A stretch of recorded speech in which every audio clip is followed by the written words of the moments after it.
was me. That was me. No, Okay. somebody saw us. They liked us. Okay, everybody, this is Kimberly Mahurin. For those of you who don't know me yet, I am the founder of Method of Hope and the creator of the Tracks to Success Jumpstart free workshops for parents with special needs. And today I have with me... Are they parents with special needs, or are they parents with No, kiddos with I'm special sorry, needs? parents with children with special needs. You caught me. Thank you. I've got a bunch of talking in the background, so it's distracting me. So anyway, what we're going to be talking about with Micki O'Brien, she is you are an advanced nurtured heart approach trainer, right, Micki? Yes. Okay, so you are an advanced nurtured heart approach trainer, and what we wanted to do today was we wanted to kind of give you guys some we're going to deeply go into the differences between ABA, which is applied behavioral analysis therapy, which has been around a ton, and the difference between, compared to NHA. So Micki is a lot more than just a nurtured heart approach trainer, though. She's very well versed in autism. And can you take over from here and tell me about your credentials, Micki, so they know? I wanted it to be done. I appreciate it. Right. I appreciate it. I have a lot of experience with the kiddos that like entire school districts have no programs for. I've worked at a school that exclusively took those kinds of kiddos from, I think, over 26 different school districts. I've worked at alternative schools and conventional schools, and I am dyslexic myself. I have a TEDx talk about my dyslexia, and it's about how there's this like normal box, and a lot of special education tries to help unique kids fit in the normal box. So I coined the term NeuroUniqueness, because the terms that we are taught to use in the conventional world of treatment are neurodivergent and neurotypical. And that's built, neurotypical means your neurological functions fall within the dominant societal standard of normal. And from what I've seen in my work, which also includes work with trauma, because when you work with people on the autism spectrum, they and their families almost always have tons of trauma in their backgrounds, mostly from conventional treatments and also lack of support and understanding in the larger culture. And I'm finding that neurotypical is actually often very dysregulated. And what we really need is being able to be in our NeuroUniqueness and regulation. So this is all sort of this world that I play in. This is like my mind candy. So please forgive me when I go off on tangents, and I know you'll help me get back in line. My current company it's a school called the Sovereign Heartland, and it's an online school right now. We're in the process of developing a farm school in Hawaii, and it will be a fully inclusive junior high, high school, young adult program when it physically manifests. And right now online, we primarily are teaching about neurology, trauma, being strengths-based. And we work with a Native American teacher. Actually, our next class is with her and a mandala artist that's about expressing feelings. So we're all about how do you get really healthy in your neurology, your NeuroUniqueness, and where that meets our spirit, because I feel like our neurology is kind of a place where our spirit meets the world. Awesome.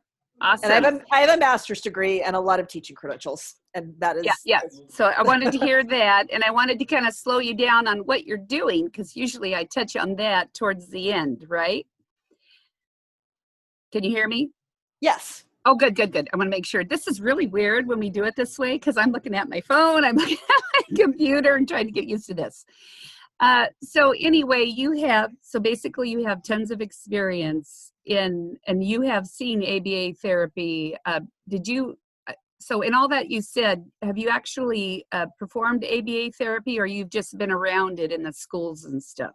Yeah, so when I was working at the school was like about 95% of our students were on the autism spectrum.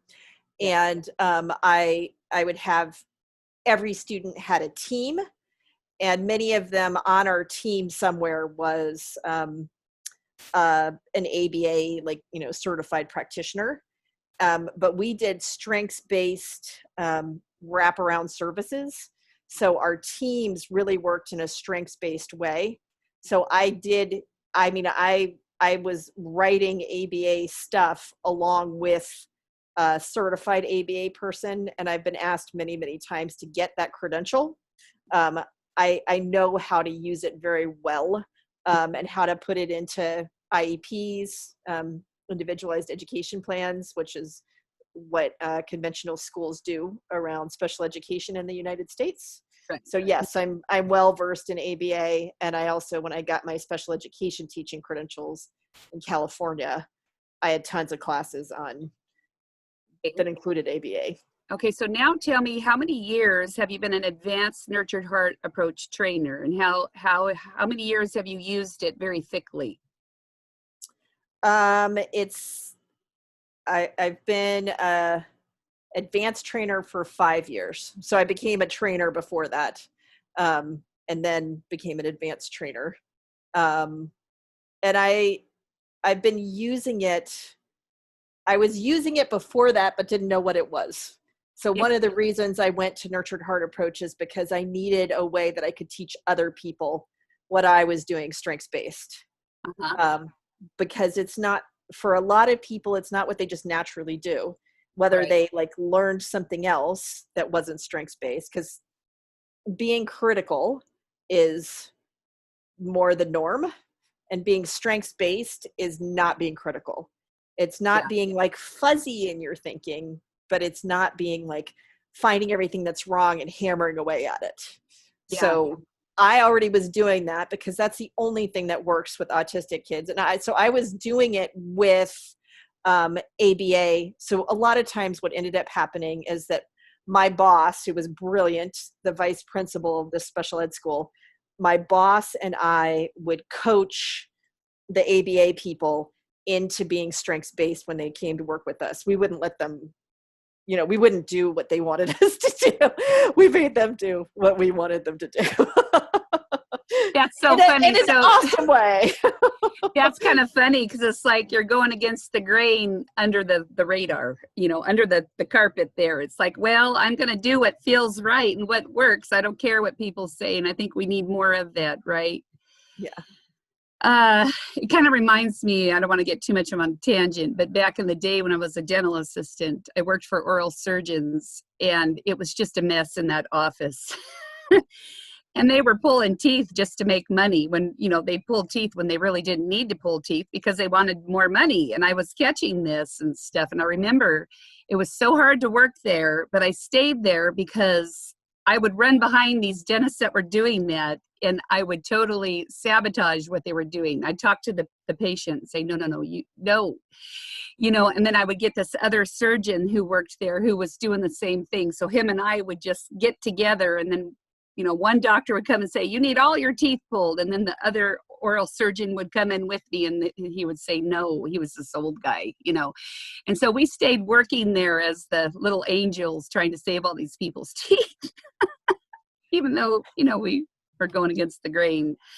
But anyway, okay, so can you explain shortly, when I think of Nurtured Heart Approach, it's basically an approach where, because we tend to always look at what is not working right in our lives, and this just isn't traumatize people, but it's I think everybody in general just kind of has this habit, like we're always trying to fix what is wrong about everything, really, and everyone. And so Nurtured Heart Approach is doing a flip-flop, right? It's getting us used to looking at what is working right with the child, being able to communicate that to the child in a way they understand and become inspired by. Therefore, in the end product, we end up getting more of what we're seeing that's going right. And then it also leaves the door open for us to be creative into getting them to have confidence in doing things further and further and further and further. And it's really an approach that we could use for life to accelerate their skills. Is that correct? Am I saying that right?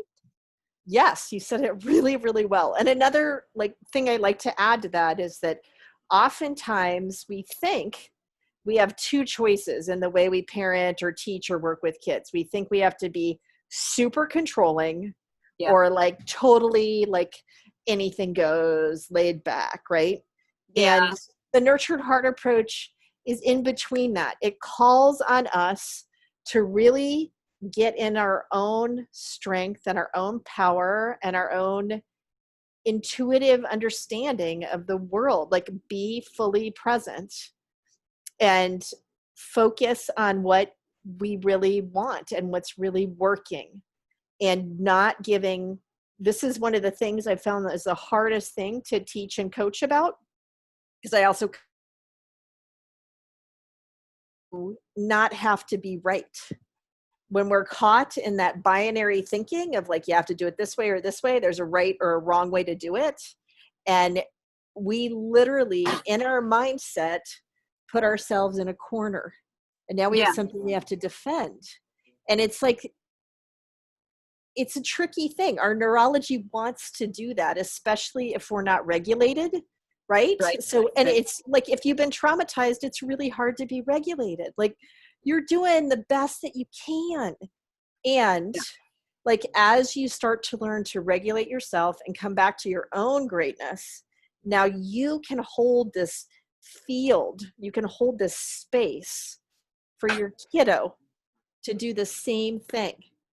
And you're focusing on what's working. You're focusing on, so maybe your kid doesn't. I want to stop you right there because something you said about, you use the words black and white. We think it needs, we need to parent this way or we need to parent that way. And what's interesting about what you said is in autism and special needs, it's we know that we're trying to get our kids to not be black and white. We want them to see the gray, and we want them to understand all these things, right? And all this social stuff. But yet as parents, we don't realize we're operating black and white. That's a really good catch. Yes, yeah. It's a good catch because I caught it on myself. That's why I can repeat it, right? It's really hard, though, to see yourself. I think the hardest thing is to see yourself. And the more we can be in the moment with the nurtured heart approach, the better it is. So, it's it works better. And when you get off the track, you'll kind of feel it, and things will go to pot again. But I just look at it as human nature. It's just human nature. We have this desire to control everything around us because of our own fears. And parents with special needs children, they are scared out of their mind. What is going to happen to my child when I die? I have to get them to do these skills. I have to get them to be in the world, of the world instead of in it, and operating in a different way, right? We're always wanting them to be like this kid or that child, or be able to do this program or go to that school, and it's just a big damn mess we're in, isn't it? And so I like to reframe everything, and we kind of talk about reframes in the nurtured heart approach, but it's also something that it's one of my big things. Yeah. And so every time I encounter something I don't want, instead of freaking out about it and trying to fix it or make it right or say that the thing is wrong, I like to go, oh, that gives me so much clarity about what I do want. I tried that thing, and I get to go, oh, and so in one of the communities I work in, we call it the pivot process. You look like you're playing basketball, right? You look straight at the thing you don't want, you've got the ball, you want to go, and you're like, oh, I can't go that way. I'm blocked. I don't want that. And you literally pivot 180 degrees and go the other direction. And because you had that obstacle, now. You're bleeping out on me. Oh no. I think I got you again. I don't know if the sound is going out for them or not, but we'll find out later. Nobody said anything, so I think we're okay. It just Yeah, said I my like that internet. reframe. That is totally cool. Yeah. You know, in this conversation, I wanted to get into, because this comes up with parents that I see them talking about, and there's arguments about. I mean, this is a heated topic. It's a very controversial thing. So Which thing is heated? ABA is controversial. It's like, you know, you've got different camps of thought on it and stuff. And I feel like with applied behavior analysis, you know, looking in my experience with Tristan and talking to lots and lots of parents about it, ABA tends to only focus on the skills. It's all about, we've got to get these kids to do life skills so that they can be okay in the world, right? And it's an approach to me that is like, well, I'm doing this stuff because somebody is telling me to do it, right? So to me, that doesn't sound very inspiring. And I feel like the only way we make progress in life is if we're inspired to do it because it's our choice. So I feel it's important that we learn to inspire our children to, you know, as role models, right? And using nurtured heart approach to inspire them to want to make progress forward, because otherwise it doesn't work. You know what I mean? If it's just, well, I'm just going to learn how to brush my teeth because this adult is sitting here and making me do it 20 times, you know? Yeah. They're not doing it because they're inspired to brush their teeth because they feel good about who they are and they want to take care of themselves and they want to be independent and it makes them feel good. That's not why they're doing it, right? Mm-hmm. Yeah, it's being beat into them is what it feels like to me when I. Yeah. And when you talk to adults that have gone through this, many of them have stated that, you know, they even feel traumatized by it, you know, that it, you know, it was just really hard on them when they look back in hindsight. It was scary. You know, it was real scary in the emotional center, but they were, you know, and you've got these kids who will cry and stuff like that, but yet they're still encouraged. I'm not saying that the therapists are mean. Everybody, I believe, is trying to help these children. Okay. I think that, you know, it's not like they're going, well, we're going to do this ABA therapy so that we can cause emotional baggage for them when they're in their 20s, 30s, and 40s because we did it. You know what I mean?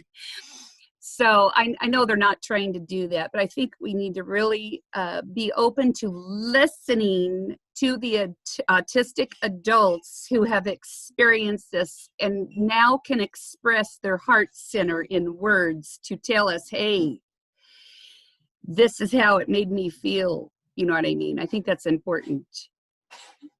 And I suppose you know some people like that. I do. Yeah. Yeah. And they were very traumatized and had to deal with the trauma of it. And it's not that, so I want to be clear. I have known a few ABA therapists that did really good work, but they didn't make ABA the center of their work. They made the relationship and being strengths-based the center of their work. And they used ABA as a minor tool, completely modified to personally support the child. And from my experience, what I think works is direct instruction when a kiddo is ready for the direct instruction. Like they want to do this thing. And this comes completely from Montessori. Montessori was like, when a kiddo is ready to do something and they really want to learn how to do it, you provide the direct instruction in how to do it. There's not a whole bunch of like emotional stuff. I think one of the tricks is like the idea of rewards and punishments, which I've seen a lot of people who are using ABA really use rewards and punishments because they think that's going to be effective. And, you know, if you really understand psychology, if you keep people on their toes about rewards and punishments, that can be effective, but it doesn't build that inner wealth. That's what we call it in the nurtured heart approach, what you were just talking about, having that inner pride and knowing of ourselves as worthy and wanting to take care of ourselves. And it's another place we get caught as parents and caregivers. We want to take care of this youngster because we want them to be happy and healthy, but we also want them to take care of themselves, right? So like doing this dance in Montessori. When people become adolescents, we call it the dance with adolescents. Like, me practicing adulting means I'm in this dance where sometimes I'm providing more support, more direct instruction, and sometimes I'm backing up and letting a big mistake happen because I hold the container big enough to allow all kinds of things to happen, because this person is having an experience and learning for themselves. They're not bad, broken, or wrong. They are a gift, and they have strengths and beauty and light and love. And more important to me than getting anything right. Mm-hmm. So how can I hold that container? So you have witnessed using Nurtured Heart approach effectively with ABA, but ABA is not the center focus. And I would say, like, some ABA practitioners would probably say what I've witnessed and used is not ABA. It's a modified, it's focused on the strengths. So the word I always use, Nurtured Heart approach, is strengths-based. Mm-hmm. And I honestly, I found it to be the most effective strengths-based way of doing things. And I know a ton of other alternative educators and service providers who use other strengths-based things. And a lot of them are very good. I think as long as it's about building inner wealth and building relationship, and me also being aware that my connection needs to be juicy. Like, I get to know I'm awesome and I want to connect with this kiddo in a really healthy, fun way. It's not about beating them. It's about us being happy and healthy and following our own inner guidance. And here's one that's really important. I'm gonna. So a lot of parents of kiddos on the spectrum and with other different kinds of NeuroUniqueness, those parents worry about your kid. If you train your kiddo to be obedient and follow and just do things according to what some authority figure says, they are way more likely to be abused. Whereas, Amen. Thank you. I was going to bring that up, but you brought it up first. And thank you, because that makes total sense to me, because it's like, okay, my parents are dropping me off in this place where there's all these adults whom I don't even trust. And let's back up a little bit, because Method of Hope is about attachment trauma as well. And our kids don't even trust the parents yet because of the trauma that's gone on, right? So my parent is dropping me off to a bunch of adults. I don't trust my parent already, and now they're dropping me off with these strangers, and then I'm expected to do things that I really don't want to do, and pretty soon you're doing it over and over again, and they just give up. It's kind of like, when I hate to use the word beating, you're using the word beating, but it's like breaking down the human being to get them to comply and be like someone else, right? And it's just fit, to me, to fit in the normal box, to look on the. Yeah.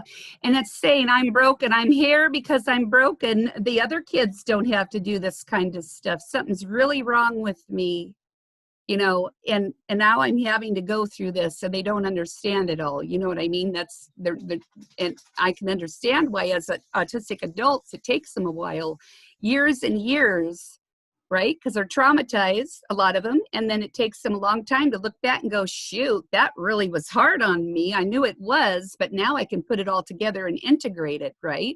And you've got these autistic adults who are, I just talked to one the other day that I want to interview and bring to the parents. A total sweetheart, very bright.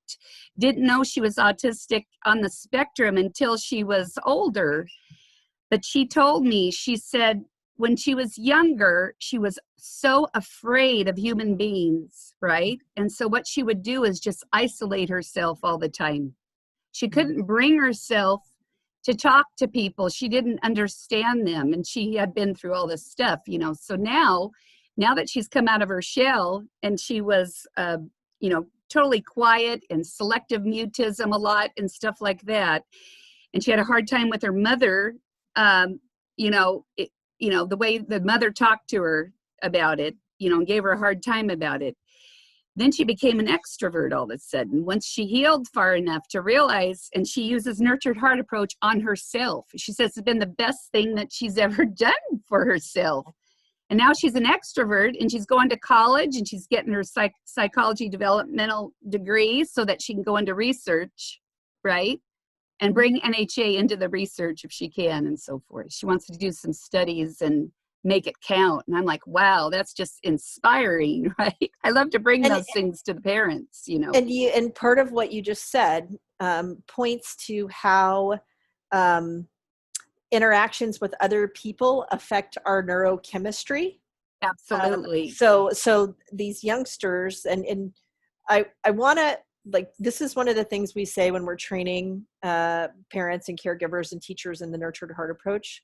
We say, like, everybody's been doing the best that they can. It's not anybody's fault, right? And because parents and caregivers, by the time I'm talking to them, almost all of them have PTSD already. And then their kiddos do too. So trauma is simply undigested experience. Yeah. Oh, I love that. Isn't that good? One of my teachers about personal energy gave me that. Oh my God, I'm writing that down right now.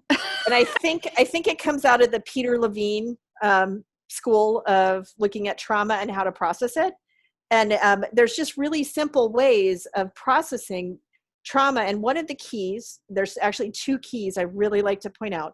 One is being with somebody who's in a regulated state so that they can help hold the space for you to process the trauma. So this is like one of the places we can do like co-regulation. And then another piece is to only address the trauma in bite-sized pieces. Because if we try to go, oh, you had this big traumatic thing happen, and oh, all this conventional therapy, you had to work and work and work on it and keep bringing it up and keep re-traumatizing instead of processing through, right?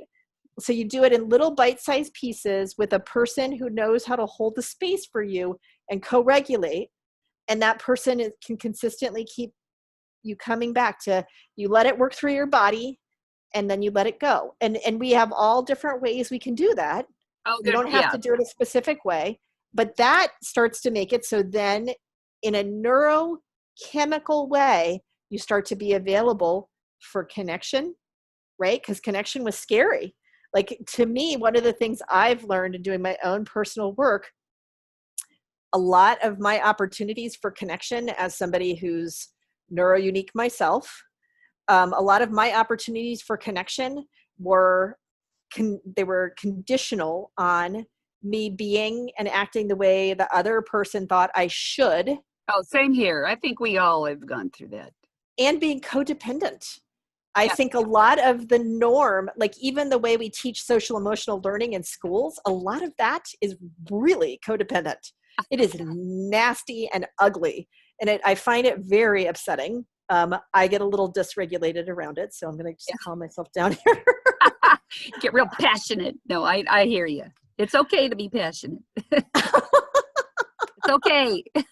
And, these people are really well-intentioned. It's just the number one biggest gift we can give to ourselves that then ripples out into the world is that regulating ourselves and getting ourselves back into alignment so that we can show up and be present and be this gift and this connection. So we're a safe place for that to happen.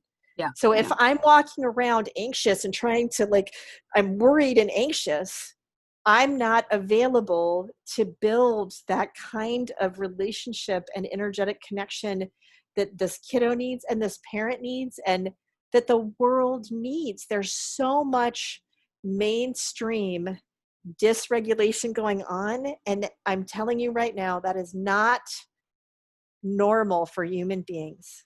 Our normal state is well-being, love and connection, health and thriving. And we can have it. We can. Yeah. And thank you, Kimberly. I think your work really contributes to that. Thank you. Thank you. And there was something you said there that one thing you said is we have, as parents, we have to be regulated. We have to be emotionally regulated in order to heal the trauma that has happened to our children. And there's so many parents out there that they don't have emotional regulation, right? And this isn't blaming them, because it's like, they've been through hell. I get it. Mhm. But when you look at the big picture and how sad it can be, because it's like, so then they go out there and they're looking at all of these outside circumstances because they're not regulated themselves, right? They're they're desperate to get the answers, but yet they're frozen to take a step, even a lot of them, right? Or they're taking steps over and over, wasting lots of money on things that don't work because they don't trust who they are as a parent. But yet I had a parent the other day just say to me, she says, well, I took my child, she's got twins, and took her to a movement program, and all together, I think what she said, hopefully I've got this right off the top of my head, it's something like $20,000 for twins for 6 months to go to this movement program. And she says she felt in her guts that it wasn't right for them and it wasn't working. But yet, as a parent, that guilt comes in. Well, I have to do something. I can't just stop. It's like you're racing the clock, right? I've got to do something to get them to develop and to move forward. So then they just keep doing the same thing over and over again. And they keep, searching blindly and keep moving. Or like I said, they completely freeze up, right? Mhm. So that's why in Method of Hope, when I see parents that aren't moving forward, it will always go back to, are you doing your own mental self-care with Dr. Leaf's work that I'm giving you? You've got to do something. You can't just read the Bible all day long and have it work. You've got to dig deeper than that, right? Yeah. So we're really, as a society, this is really hard shit we're going through, right? But Yeah. yet when you hear us talk about it, there is a way out. And that is what's so damn cool about this. And that's why I'm out here blabbing my mouth off. I will be forever, because it was really hard for me to get to where I am right now. It's just been, I was thinking about it the other day. Now I feel like I'm taking big, huge leaps and bounds in the healing process. But for a while, it just felt like I was sludging through cement. And I knew I had this little spark of light.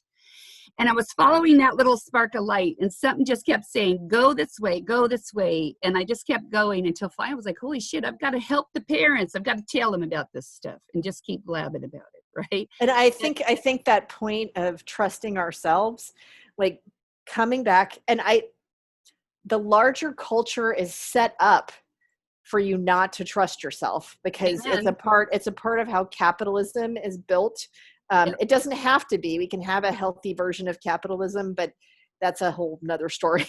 Yeah, I know. We could talk for 20 hours about all of but I want to come back to this trusting ourselves piece, because I struggle with this as somebody, like, I'm very empathic, and a lot of times I'm having feelings that are other people's feelings, and learning where my energetic edge is, and it gets out there into some more like spiritual ideas, but there is like quantum physics, neurochemistry understanding that is really solid about us being able to know, like, we actually do have this gut intelligence. Yeah. And like that's being proved more and more in science. And we also have this heart intelligence. The Heart Math Institute has done this amazing research where they found that somebody who's in a coherent field, so that is they're really regulated and in their heart center, and really focused on thinking loving thoughts, which some people, when they pray or they meditate, they're doing that, doing a mantra, right? Like doing some kind of spiritual practice where you're radiating love. You're getting into your heart center. What they found is when we're in that space and we're radiating that love out, it goes out like football field lengths. Yep. And it can sometimes just quantum physics, where we're entangled whole nother story, but it's way more powerful than when we're in that dysregulated, upset, unbalanced. And those things are not wrong. It is not wrong to get dysregulated. It's human nature. It's how we're built, right? It's information, right? For us to get back like, oh, that didn't work. I'm going to course correct. Or, you know what? I thought I would like this, but I don't. Like a lot of times, because I got some food issues. Like I've had food issues like my entire life.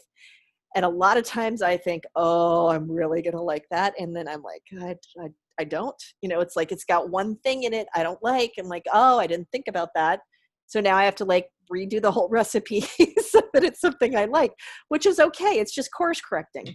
Like if you're doing big things, you need to be course correcting, which is another reason why that binary thinking, it's right or wrong, doesn't contribute to us evolving and becoming more and being more connected. It gets us just stuck. Yeah, we totally stay stuck. So what do we want to just say like a final thing about, or well, are we ready to start like wrapping up, do you think? Sure, yes. So what I can talk forever about this. I'm just trying to think if there's anything else important that I wanted to throw out on the table. I don't have anything right now. What would be your last words of wisdom, my dear? Oh, I like to not just make ABA completely bad, broken, and wrong, because that goes against my way of doing things in the world, right? So what I like to do is say, like, ABA can be a minor player, but I will never recommend that a 3-year-old boy is in 20 hours of ABA a week and has no time to play or be himself. I will always recommend that people err on the side of being strengths-based and supporting children in having natural experiences. And I always err on the side of the Montessori model of having an environment that is developmentally appropriate, and people that are neuro-unique tend to develop in splinters, not the same as neurotypicals. Yeah. So an environment that is supportive of that. So in some places there are like much more structured kind of supports, and in some places it's bigger. You can have more time outside staring at birds because that's what you obsess about. You're learning a million things in that process. That is not bad, broken, or wrong. I'm not going to, this is the piece. I totally wrote this down and forgot to bring it up. Stemming. Some stemming is, and okay, if you don't know what stemming is movements that people do, repetitive movements, and sometimes repetitive sounds they make. And it's usually to help their nervous system. So like it's hand flapping. And there's a lot of it, even that stemming is controversial because, people will know that you're autistic because you're stemming, but like everybody stems. Like it doesn't matter how neurotypical you are. Everybody stems in some ways. It's just some people learn how to stem in a way that's socially acceptable, but in different cultures, different kinds of stemming is acceptable. So anyway, I want to just talk about being strengths-based here. If stemming is unhealthy, if you're doing a stem that is not serving you, then by all means, let's find replacement behaviors for that stem that meet that need. But let's not make somebody bad, broken, or wrong. I mean, I have this little happy dance I do when like my system is overwhelmed with joy and love and connection. I've done it for you, Kimberly. You have happy danced me because you're so wonderful. Like it's my body gets like my nervous system, it's overtaken with joy. And so I do this little thing and it's really kind of a stem, and that is okay. Like I finally just got to this point where I was like, that is an okay thing to do. And there's tons of stemming. I mean, I consider hand flapping wonderful if it's done from a place of joy and connection. If it's done because of anxiety, then let's address the anxiety, but let's not like try to tell the person to stop they're trying to take care of themselves. Don't tell them to stop because they don't look like someone else and they're not normal looking. Okay, that's the thing right there. I did a fundraiser called Autism Palooza, where I had all these amazing musicians and dancers and artists on stage. And when it was started, I gave a speech, and it was my I Have a Dream speech about a world that is truly, deeply, authentically neuro-inclusive. And one of the things I said is, I hope that everyone in the audience will feel free to get up and move around and to vocalize as they're drawn to. And there were people in the audience vocalizing and stemming and dancing. And it was one of the most wonderful, beautiful things I have ever experienced. That's so cool. That, you know, it reminds me of, you can go on YouTube and you can watch these videos where people go out in public and they're like at a bus stop or something like that, and they just, a few people break out and dance, and then pretty soon the whole place is, there's a whole bunch of people there, and then the people that didn't know it was going to happen, you could just see their faces, how fun it was. And I thought, whenever I watch those, I get really happy. And I'm like, gosh, I wish we could just all relax and just be that way. Go out in public and just do your thing. You know what I mean? But unfortunately, we can't control what other people do, feel, and say, and all this stuff. And I just want parents to remember that, and that they have the most power themselves to inspire their child to grow and, you know, do things, big things in the world, if that's what they want.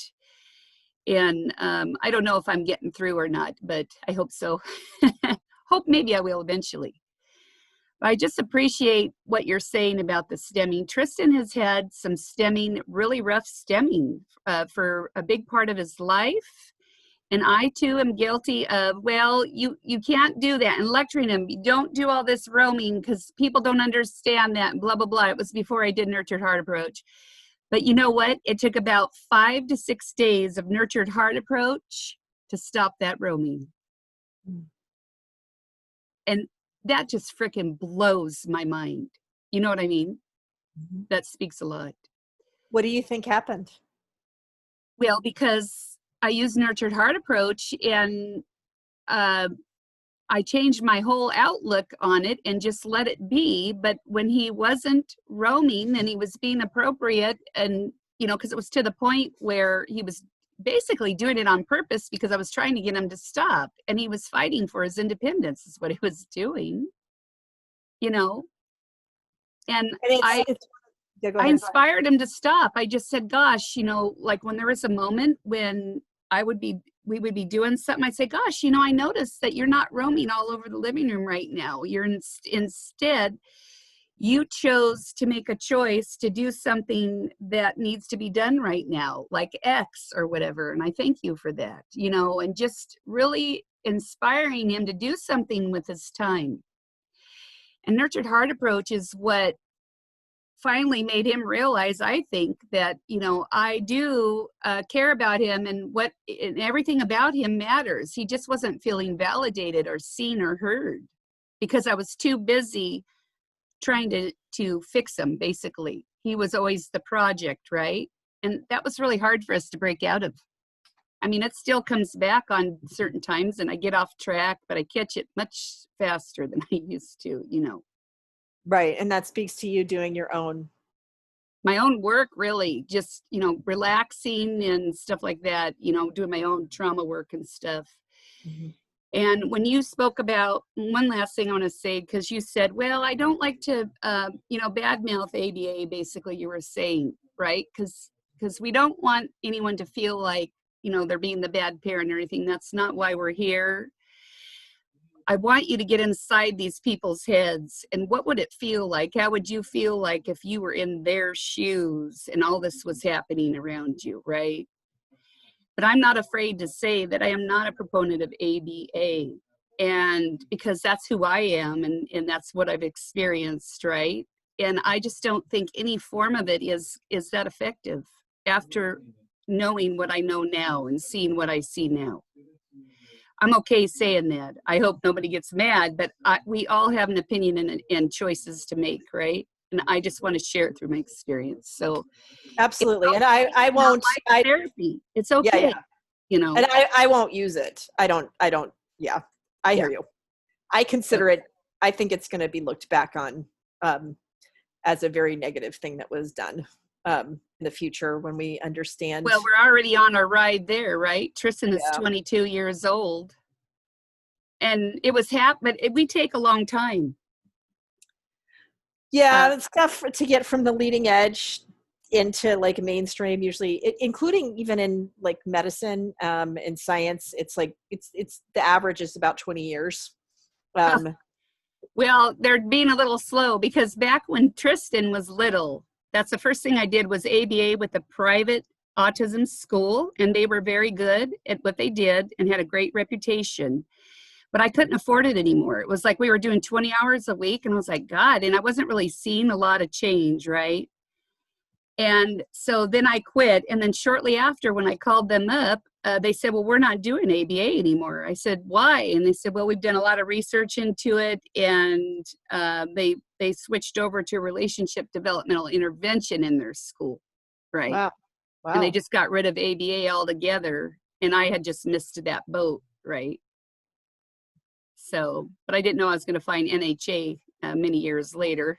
It took a while, but I found it. And just so everybody knows, the Nurtured Heart approach is an internationally used methodology. There are like, I have a friend who uses it in England who has run residential care facilities for the kiddos that like are considered violent and dangerous. And in those kinds of facilities, they see violent behaviors decrease almost to the point that they're not even there. Isn't that amazing? Yeah. And it's, I mean, there's endless stories. I think it was either in Arizona or New Mexico, a whole string of preschools used it and saw the culture in their preschools completely change. The state of New Jersey has trained their entire foster care system in the Nurtured Heart approach in conjunction with a couple of other methodologies, because like understanding how to self-regulate and handle trauma paired with the Nurtured Heart approach. There isn't a silver bullet. Like, we all have to do our own work. We all need to come to this place of our own awareness of who we are. What is our alignment look like? What does it mean for me to come back to alignment in this moment? What does it mean for me to choose relationship with you and connection and being strengths-based in every moment with everything? Not having to make things bad, broken, and wrong, and thus create that separation and that binary thinking where my neurology won't let me have a connection. Ooh, that was said really well. Thank you. That's awesome. That was said very well. Gives me goosebumps. And Kimberly, you started at the, I mean, you were, I was talking with you about the Nurtured Heart approach years and years ago. You started using it not that long after I started using it, like specifically the Nurtured Heart approach. And you've really you've made it your own. Okay, so here's another interesting lesson, and then we really should go. Yeah. This is one of my favorite lessons in the work I'm doing now, which is about personal energy. And that is instruction about this deeper kind of work. What my teacher does is teach me practice, like an exercise, right? He'll teach me a practice, and then he'll say, template off me. And that's what I do. I do the practice templating off of him, and I find what it feels like in my own neurology. And then after I've done that a few times, then I make it my own. And I can't tell you the number of times I've seen autistic kids. So one of the things I used to do was I would have a bunch of autistic kids on my caseload in this conventional school. And one of the things I did was help them line up with teachers that were good for them. right? So like a teacher could be brilliant, but be horrible for one of my autistic kids. And what I learned is that the teachers that were good with my autistic kids, first of all, they had to be brilliant. And second of all, they had to be able to self-regulate. And the kid could then template off the adult self-regulating and being present to new and interesting information. And then eventually the kiddo could start to make that practice or exercise their own. And it all kind of happens under the radar in most mainstream thinking. And what I'm learning is that is like really one of the most important things. Like somebody who can't self-regulate isn't available to be picking up information from their environment, to be learning at all. So self-regulation and co-regulation are like key for anything good to happen. Totally. Yep. That's awesome. And it's hard work. Like you said, you just got to do it. Yeah. Just got to do it. It's like, it's either that or have a crappy life, right? Well, and some people are, they think that suffering is, if that's your belief system, that suffering is how it goes, then okay. Then that's yours. You have free will. You can choose suffering. Right. And there's a lot of people doing that because they come across stuff like this and they're like, nope, I don't want to do the work. No, thank you. And they just turn, it's their choice, So anyway. I want to recognize you, Kimberly, for all the work you've done and for teaching parents and for fighting the good fight. You have been a light. You are a light. And you really have a lot of integrity because you only teach what you do. And I have so much respect for you. Thank you. Oh, thank you. It's wonderful. Thank you so much. I appreciate that. And I appreciate you too. Thank you for coming on today. My pleasure. Okay, everybody. Well, thank you so much. This kind of turned out a little bit longer than I was going to have, but I think it was good for all of us to hear. So thank you for joining us. If you guys have any questions at all, please just, pop them down in the comments. And Micki's in the group now. She can come answer. And where can they find you now? What, you have a website or something like that, Micki? I do. My website's called The Sovereign Heartland. Okay. Can you come back here and put your link underneath in the comments? Yeah. Micki? Yes. And I'll also put my link to my TEDx talk because it's a valuable resource. And I do have a documentary, but it's not available right now, but it's called Autism, Love and Learning. So if you ever want to learn about that, I'd be happy to tell you what I taught. Totally awesome. Thank you so much. Well, everyone, thank you for coming. I really appreciate you watching today, or if you're watching on the replay, go ahead and give me a hashtag replay so I know you were watching. Okay, thank you, you guys. Bye-bye. Bye. Now I have to figure out how to turn this off. I think you can get off of Facebook. Yeah, right? We're here. Okay, so we're live, and then we're going to stop recording.